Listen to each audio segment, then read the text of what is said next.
Assalamu alaikum students. I hope you all are doing good. It's our third lecture of chapter 12. In the previous lectures, we have covered some basic concepts and four questions of exercise 12.2. Now we are going to start question number 5. If an altitude of a triangle bisects the base, the triangle is an isosceles triangle. Before starting a theorem, you must know all the terms that are used in the statement. If an altitude, you must know what is an altitude. Altitude is a straight line that starts from the vertex of the triangle and makes 90-degree angle with the opposite side. For example, if we consider an isosceles triangle or maybe any triangle, not necessarily be the isosceles, if I consider a triangle, this is a triangle. Okay, we have three vertices, the end points, the corner points. These are the vertices. First vertex, second vertex, and third vertex. We have three sides. Also, we have three angles. Okay, now altitude is a line that starts from any of the vertex. Okay, if I take an altitude starting from this vertex, altitude will be a line which starts from the vertex and make 90-degree angle with the opposite side. Okay, a line segment that starts from the vertex and make 90-degree angle with the opposite side is called the altitude. We may have three altitudes in a triangle.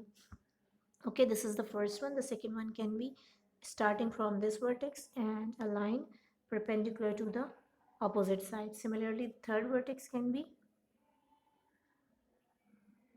Okay, in this way we have three altitudes in any triangle. Okay, the first term altitude is clear. Altitude is a line segment that starts from the vertex and makes a 90-degree angle on the opposite side. Okay, the first term which was used in the statement is explained. Bisect. You all know what bisect means. Bisect means dividing into two equal parts. Base. If an altitude of a triangle bisect the base, it means there is an altitude in a triangle which starts from this vertex and makes a 90-degree angle with the opposite side. This side may be considered as base. Okay, then the triangle is an isosceles triangle. If this condition satisfies, that an altitude bisects the base, if this condition, altitude bisects the base, is satisfied, it means the triangle is an isosceles triangle. This is the statement. Okay, we have drawn a triangle. It is not an isosceles triangle. We have to prove that this is an isosceles triangle. Okay, it is given that the altitude of a triangle, this PS is the altitude of the triangle and it bisects the base. Bisects the base means it cuts base into two equal half. It means QS is equals to SR. PS is the altitude and it bisects the base. Bisect the base means that the base is divided into two equal parts. So QS is congruent to SR. This is the first thing given to us. Also, PS is an altitude. PS is an altitude. Altitude means making 90-degree angle with the opposite side. Okay, it means PS is perpendicular to QR. This is the second condition which is given. We have to prove that the triangle is an isosceles triangle. Being an isosceles triangle means that two sides will be equal. Also, the angles opposite to them will be equal. So, being an isosceles triangle, it means QP, this side, must be equals to PR, this side. Okay.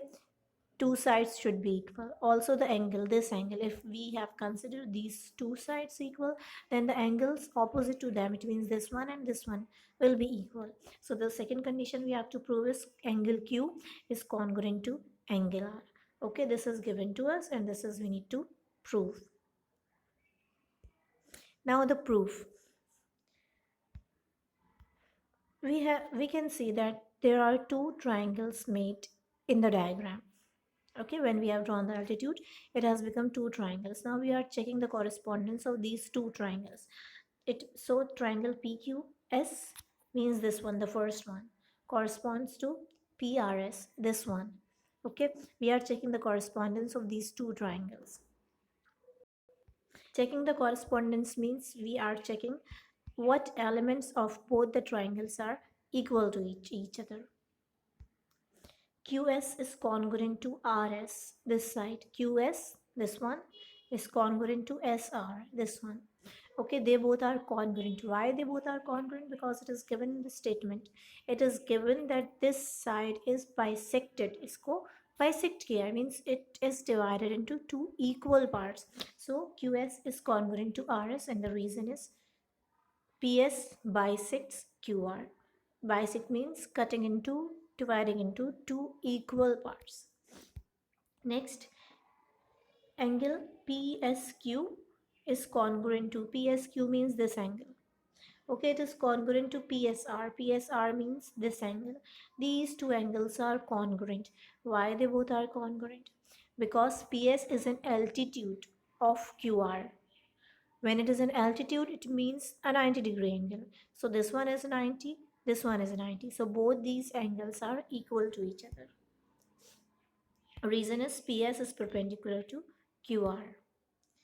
Also PS is congruent to PS, this side. It is in both the triangles. So the reason is it is the common side. We have proved side, angle, side. We have proved SAS postulate here. So triangle PQS is congruent to triangle PRS by SAS postulate. We have proved that these two triangles are congruent to each other. Okay, but we have to prove that PQ is congruent to PR. We have to prove that these two sides are congruent.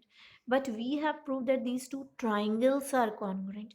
When two triangles are congruent, it means all the sides are congruent to each other. And all the angles of both the triangles are congruent to each other. We have proved that these two triangles are congruent. It means that this side is congruent to this side because these are the corresponding sides of both the triangles. So therefore PQ is congruent to PR and the reason is corresponding sides of congruent triangle. The triangles are proved to be congruent, so their sides are also congruent. Similarly, angle Q is congruent to angle R. Why? Because these are the corresponding angles of both the triangles and triangles are proved congruent. So these two angles are congruent and the reason is corresponding angles of congruent triangles. This is theorem number 5. You have to write, not the theorem number 5. It is the question number 5 of exercise 12.2. You have to do it in your notebooks. Okay. We are moving to question number 6. Question number 6 is prove that the diagonals of a rectangle are congruent. Okay, this is the statement. You must know the terms that are used in the statement. Prove that the diagonals, you must know what are the diagonals of a rectangle. You must know what is a rectangle. Okay, rectangle is a four-sided figure. What is a rectangle? Rectangle is a four-sided figure in which two sides, this one is parallel to this one, also parallel and equal. Similarly, this side is parallel to this side, parallel and equal in measure, congruent. Okay, it has four sides and it has four angles. Here we have the angles. All the angles of a rectangle are of 90 degree. Okay, rectangle is a shape, is a closed figure which has four sides. Okay, and four angles. all the four angles are of 90 degree, and these two sides are parallel and equal. Similarly, these two sides are also parallel and equal. Okay, this is a rectangle. Now, what are the diagonals of a rectangle? Diagonals of not only for the rectangle but of any figure. Diagonal is a line segment that joins the opposite corners. Okay, the blue one. These are the diagonals. Diagonals are the line segments that join the opposite corners. Okay, in the rectangle, these two lines, the blue one, are the diagonals. Now the question, now the statement. We have to prove that the diagonals of a rectangle are congruent. Okay, this is a rectangle. PQRS is a rectangle in which PR and SQ are the diagonals. So we have to prove that the diagonals are congruent. So our given is in rectangle PQRS, PR and QS are the diagonal. Okay, this is given. We have to prove that PR is congruent to QS. Okay, these diagonals are congruent. This is what we have to prove. Now this proof is PQ is congruent to RS. PQ is congruent to RS. Okay, this is congruent to this. Okay, these two sides are congruent. This is the first statement. The reason is these two are the opposite sides of the triangle. We have learned that in a triangle we have four sides. Two of them are parallel and congruent, and the next two are also parallel and congruent. Pairwise, okay. Next, angle PQ, PRS. PRS means the angle formed here. It is congruent to RPQ.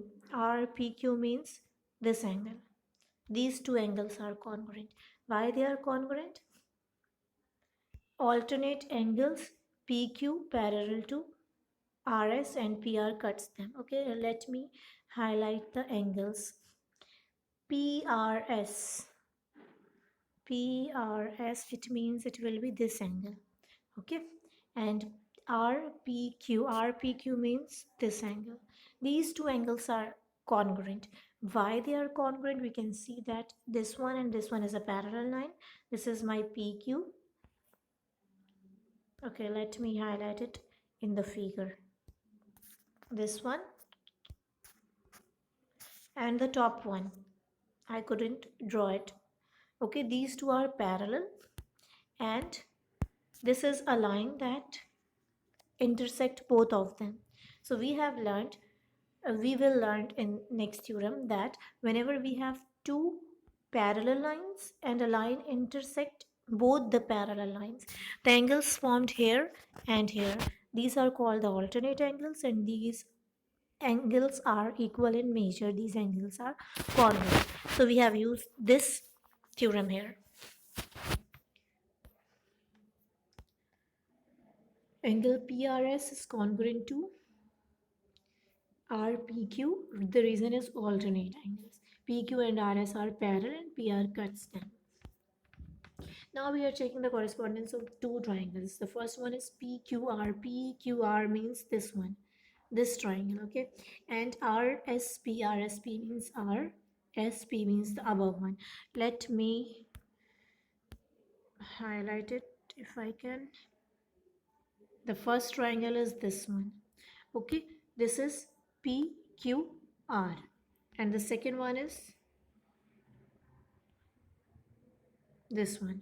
Okay, these two triangles we are considering.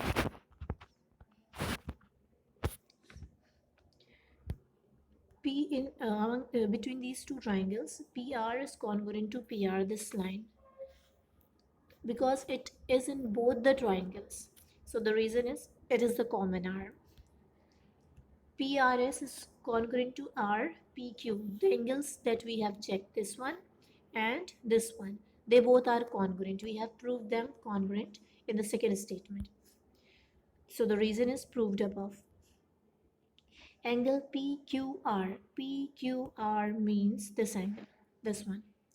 and RSP. RSP means this angle. They both are congruent. Why they both are congruent? Because these two are the angles of the rectangle. These two are the angles of the rectangle, and we know that all the four angles of the rectangle are congruent to each other. So the reason is angles of rectangle PQRS. Here we have proved that one side, its adjacent angle and its opposite angle are congruent. It means we have applied SAA postulate here. So both the rectangles are congruent with the help of SAA postulate. We have proved that this triangle is congruent to this triangle. We have proved it. Now we are considering the remaining sides and the angles. Also, we can say that QR is congruent to PS. QR means this side and PS means this side. They both are congruent. Why we can say that they both are congruent? Because we have proved that this triangle and this triangle, both the triangles are congruent. We have proved this. So their corresponding sides will also congruent. So the reason here will be corresponding sides of congruent triangle. This was our statement number 8. Now we are considering another two triangles. QPR. Let me highlight it. QPR means we are considering this triangle. Okay, the one I have marked with green. Now QSP. QSP means we are considering this triangle. Now we are considering these two triangles, QPR and QSP. We are considering these two triangles, and now we are checking the correspondence of these two triangles.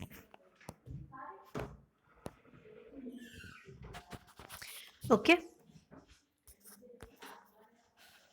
In these two triangles, we can see that PQ is congruent to PQ because the triangles which we have considered has common side PQ, this one. It was the common side of both the triangles. So they PQ is congruent to PQ. This is our first statement in these two triangles, and the reason is common. Next, we will consider PQR. PQR means this angle, and QPS means this angle. These two angles are also congruent. Again, the reason is because these two are the angles of the rectangle, so it must be congruent. Next, QR is congruent to PS. This one. QR is congruent to PS. They both are congruent. Why they both are congruent? We have proved it above here. Okay. Now we have proved that these two triangles are congruent with the help of SAS postulate. Okay. These two triangles are also congruent. When these two triangles are congruent, let me highlight the rectangles. This one is congruent to this one. These two triangles are congruent to each other. It means their all sides and all the angles must be congruent. So the last statement is PR is congruent to QS. PR means this one. Okay, the first diagonal. QS means this one. These two are also congruent. Why they both are congruent? Because the triangles are proved to be congruent. Triangles are congruent. It means all their sides are also congruent. So we have proved the triangles are congruent. It means PR is congruent to QS because these two are the corresponding sides of the congruent triangle. So our required thing is proved. We have proved that the diagonals of the rectangle are congruent.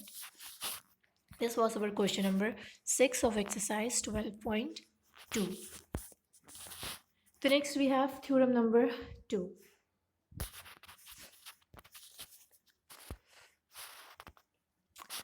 Theorem number 2 from your book. The theorem says if a side of a triangle is extended, if we have a triangle and if we extend one of its side, you must know what is a triangle. A triangle is a figure which has three sides, or we can say three angles, or we can say three vertices. Okay, if a side of a triangle is extended, if we extend any one side of a triangle, the exterior angle so formed. Now the term which is used here is exterior angle. It means you must remember what are exterior angle. If you don't, then please do watch lecture number 1 to revise what is an exterior angle. Okay, if a side of a triangle is extended, the exterior angle so formed is in measure greater than of the two interior opposite angle. You must know what are interior opposite angle. Let us revise it quickly. If we have a triangle, this is a triangle. We have three interior angle, this one, and this one. These three are the interior angle. Now the exterior angle. Exterior angle is angle which is formed when we extend any side of a triangle.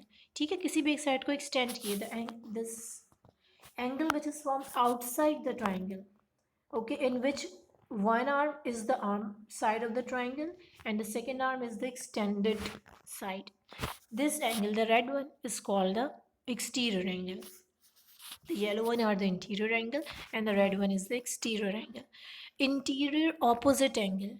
Interior opposite angle means, okay, check this one, the one I highlighted with green. This is the interior adjacent of the exterior angle. The red one is the exterior angle and the green one is the interior adjacent. Because it is adjacent to the exterior angle, that is why it is called interior adjacent. And the yellow one, these two, these are opposite to the exterior angle. So these are called the interior opposite angles of the exterior angle. Right? So in the theorem, it is given that if we extend any side of a triangle, the exterior angle so formed is in measure is greater than either of the two interior opposite angle. First of all, we will draw a diagram. A, B, C, this is a triangle. We have extended its side. We have extended C to E. Now we have an exterior angle here. This one is the exterior angle. And these three are the interior angles in which A and B are interior opposite. Okay. Triangle ABC is given. Also the exterior angle ACE starting from A to C to E. It means this angle. Let me highlight. This is the angle ACE, this one. Okay, this is angle ACE. This is the exterior angle. So it is given, a triangle is given to us with exterior angle ACE. This exterior angle is given to us and also a triangle is given to us.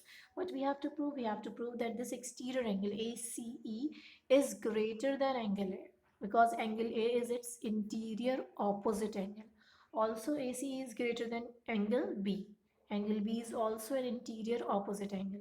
We have to prove that this exterior angle ACE is greater than angle A and it is greater than angle B. Okay, to prove this we need to do some construction. Okay, the construction we are doing here is, let O be the midpoint of AC. We are considering O as the midpoint of AC. This is AC. Okay, this is side AC and we have considered O as its midpoint. Okay, point O is considered here, which is the midpoint of AC. Then what we have done, draw BO. We have drawn a ray BO and extend it. It is a ray. It has a first starting point and no ending point. So we have drawn BO as a ray and cut off OD. We have marked another point D such that OD is congruent to BO. Okay, it means we have joined B to O and extended. Then we have taken another point D such that the distance from B to O should be equal to the distance from O to D, this one. Okay, this is statement.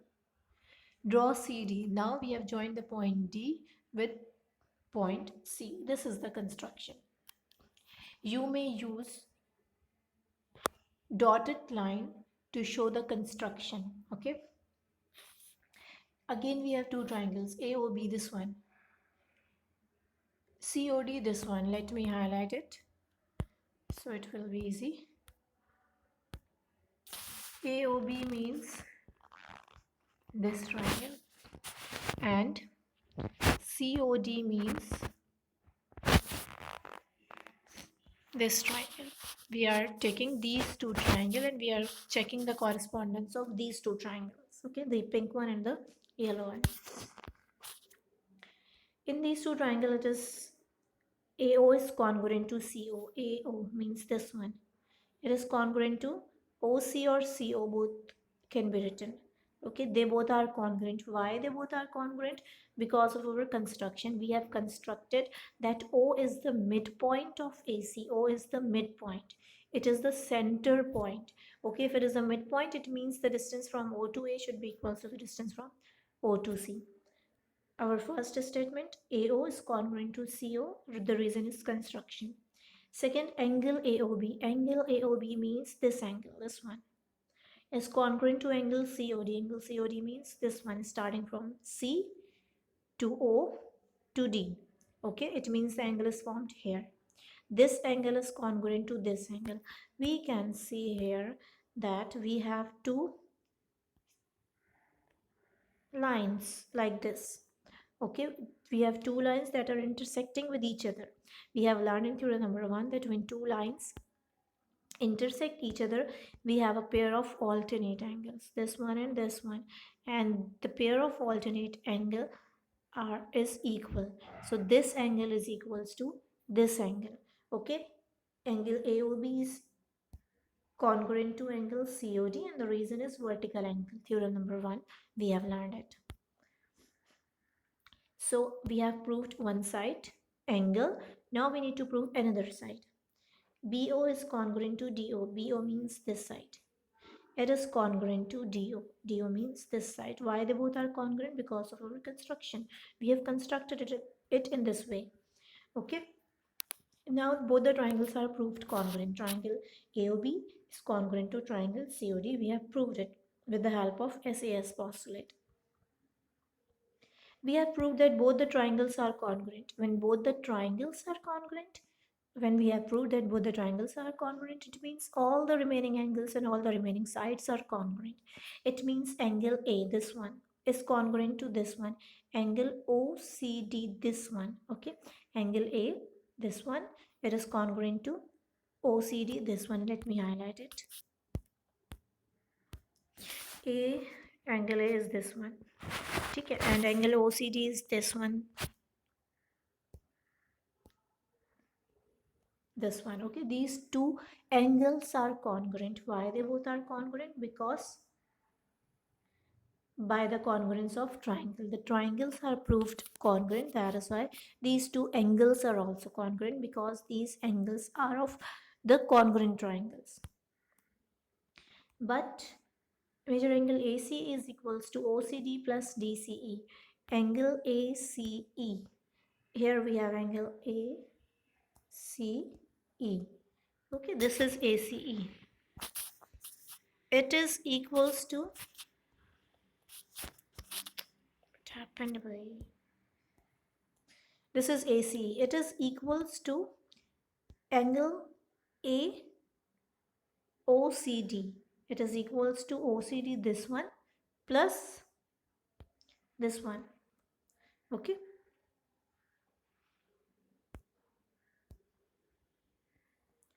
angle ACE is equals to angle OCD plus DCE. ACE, the green one, it is equals to the pink one plus the blue one, OCD plus DCE. The reason is whole is greater than its part, because the green one, it is whole, and pink one and blue one are its part. So we can write it, the reason, as angle addition, this one, angle addition postulate, because when we add these two angles, we will have this angle. Okay, when we add these two angles, we will get this angle. So angle AC is congruent to OCD, and the reason is angle AC is congruent to,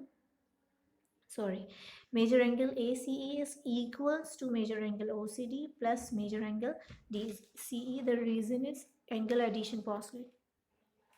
Okay, the fifth one, statement number 5. Since ACE is greater than, therefore ACE is greater than OCD. ACE is made up of OCD and DCE. If we do not add this part, this angle, if we do not add this angle, then the whole will be greater than its part, because this angle is the part of ACE. If we do not add the second part, okay, if we do not add the second part, it means it will be lesser than ACE. Okay, ACE is made up of OCD and DCE. If we do not add DCE, it means that OCE will be smaller than ACE. The reason is whole is greater than its part. We can also write it as major angle AC is greater than major angle A. We have replaced angle OCD with major angle A. Why? Why we have replaced? Because we have proved above that major angle ACE, major angle A is equals to major angle OCD. Here we have proved it, that angle A is equals to angle OCD. So we have replaced angle A here. This is what we need to prove. We need to prove that angle AC is greater than angle A. Okay, and we have proved it. Reason is angle A is equals to angle OCD. Proved above. In the same way, in the exact same way, we can prove the second. We also have to prove that angle AC is greater than angle B. So in the same way, we can prove this. So our first step will be similarly, measure angle AC is greater than measure angle B, and this reason will be by the above process. That's it for today. Thank you so much. Please write down these theorems and questions in your fair notebook.